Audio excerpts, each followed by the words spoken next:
Hello guys, welcome back to the channel. My name is Abhishek and आज हम बात करने वाले हैं बहुत ही इंपॉर्टेंट टॉपिक के बारे में, जो कि है comparison SIP and step up SIP के बारे में। तो मैंने आपको ऑलरेडी एसआईपी के बारे में पहले बताया है कि किस तरह से आप 5,000 रुपये महीना या 7,000 रुपये महीना इन्वेस्ट करके अगर आप लॉन्ग टर्म तक इन्वेस्ट करते हैं तो काफ़ी जल्दी रिटायरमेंट ले सकते हैं, क्योंकि मार्केट जो है इस टाइम पे बहुत अच्छी है इंडिया की, और एसआईपी के काफ़ी अच्छा स्कोप मेरे हिसाब से भी है। अगर लॉन्ग टर्म तक मार्केट इसी तरह से चलती है तो आपको काफ़ी जल्दी फाइनेंशियल फ्रीडम मिल पाती है। लेकिन एसआईपी में भी दो वेरिएशन होते हैं, एक होता है एसआईपी, एक होता है स्टेप अप एसआईपी। तो क्या होता है कि एक होता है एसआईपी, लेट से आपने इन्वेस्ट किया 5,000 रुपये महीना एंड आप एक्सपेक्ट कर रहे हैं ये आपको मिल रहा है 15% का आरओआई, राइट।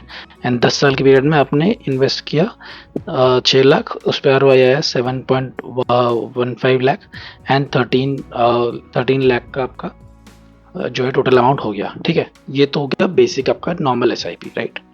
अब इसमें क्या होता है कि जैसे मान लीजिए आप जॉब करते हैं तो आपका हर साल इंक्रीमेंट भी होता है, राइट।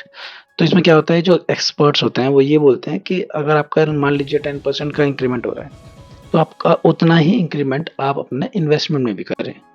तो जैसे मैंने आपको दिखाया कि 5,000 रुपये पे अगर आपका इन्वेस्टमेंट है, 15% का आरओआई मिल रहा है, 10 ईयर्स का टाइम है, 13.15 की वैल्यू आ रही है, राइट। लेकिन अगर यहीं पे आप थोड़ा सा स्मार्टनेस और दिखाएं, राइट, 5,000 रुपये का इन्वेस्टमेंट है पर मंथ का, आपका एनुअल का जो हम स्टेप अप रखेंगे वो 10% का रखते हैं, क्योंकि 10% कर पाते हैं। अगर आपको अपने हिसाब से चेंज करना है तो अपने हिसाब से आप कर सकते हैं, लेकिन मेरे हिसाब से 10% is okay, is great.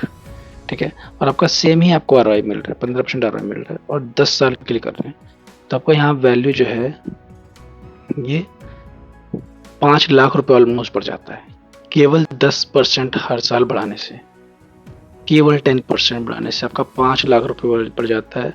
5 lakh का मतलब होता है ये ऑलमोस्ट आपका जो है ये ऑलमोस्ट 40% के अराउंड पड़ जाएगा आपका।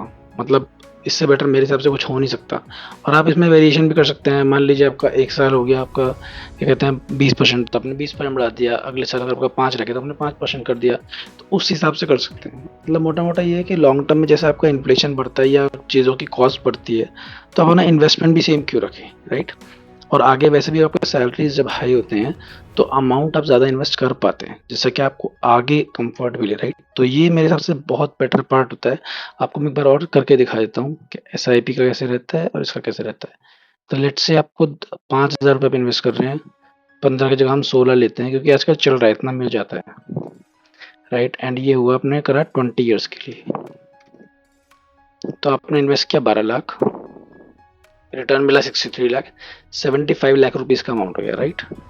दिस इज ओके, ये हो गया। अब यही हम सेम चीज़ करते हैं, 10% का स्टेप अप रखते हैं, 16% का हम आरओआई करते हैं और इसको 20 ईयर्स के लिए करते हैं। Now please see the magic, now let's see the magic.